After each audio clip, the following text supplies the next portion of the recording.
जैसे ही अरमान का सफलतापूर्वक इलाज पूरा होता है, उसके बाद कहानी में एक ऐसा चौंकाने वाला मोड़ आता है जिसकी किसी ने भी कल्पना नहीं की होती।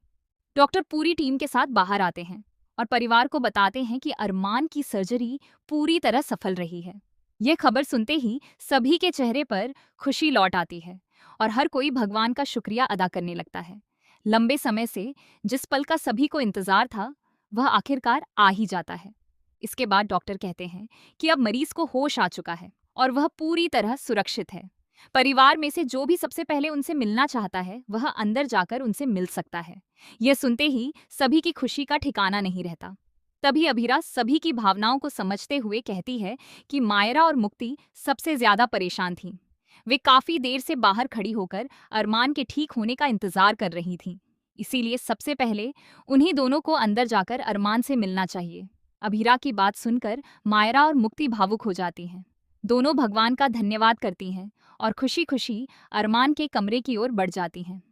उनके मन में यह उम्मीद होती है कि जैसे ही अरमान उन्हें देखेंगे, तुरंत पहचान लेंगे और प्यार से अपने पास बुला लेंगे। लेकिन कमरे के अंदर पहुंचते ही सब कुछ अचानक बदल जाता है। अरमान दोनों को गौर से देखते हैं और हैरानी भरे अंदाज में पूछते हैं, तुम दोनों कौन हो? यहाँ क्या कर रही हो? क्या तुम इस अस्पताल की नर्स हो या किसी मरीज के रिश्तेदार? अरमान की यह बात सुनते ही मायरा और मुक्ति के पैरों तले जमीन खिसक जाती है। उन्हें यकीन ही नहीं होता कि अरमान उन्हें पहचान नहीं पा रहे हैं। मायरा कांपती हुई आवाज में कहती है, पापा, आप हमें पहचान नहीं रहे? हम आपकी बेटियां हैं। लेकिन अरमान के चेहरे पर किसी भी तरह की पहचान या अपनापन दिखाई नहीं देता। वह मुस्कुराते हुए कहते हैं, ये कैसा मजाक कर रही हो तुम लोग? मैं तुम्हारा पापा नहीं हूं। इसके बाद अरमान एक और ऐसा खुलासा करते हैं जिसे सुनकर पूरा परिवार सदमे में आ जाता है।